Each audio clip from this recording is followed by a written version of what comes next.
त्या दिवशी रिपोर्ट हातात आला आणि काळजाचं पाणी झालं. घरात कुणी काही बोलत नव्हतं. डोळ्यात प्रश्न, ओठांवर शांतता आणि मनात भीती. डॉक्टर म्हणाले, प्रयत्न करू पण वेळ लागेल.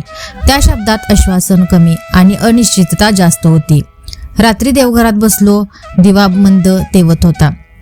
मी काही मागितलं नाही, फक्त म्हणालो, स्वामी समर्थ, मला नाही, माझ्या माणसाला वाचवा. त्या क्षणी मनात एक उबदार स्पर्श जाणवला. जणू कुणीतरी म्हणालं, धीर धर, वेदना कमी होतील.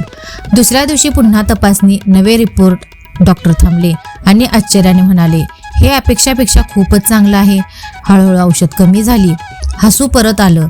घरात पुन्हा आशेचा उजेड पडला. स्वामी समर्थ म्हणतात, विश्वास औषधापेक्षा मोठा असतो.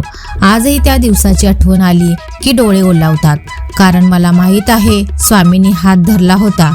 जर आज तुम्हीही आजार, भीती, काळजीत असाल तर ही कथा फक्त ऐकू नका. डोळे मिटा आणि मनापासून म्हणा, श्री स्वामी समर्थ. स्वामी समर्थ सांगतात, जिथे तुझी ताकद संपते तिथून माझी कृपा सुरू होते. जर तुम्ही किंवा तुमचे कोणी आज आजारामुळे त्रस्त असाल तर हा व्हिडिओ शेवटपर्यंत नक्की ऐका. कदाचित स्वामी समर्थ तुम्हाला आशा देत असतील. जय जय श्री स्वामी समर्थ.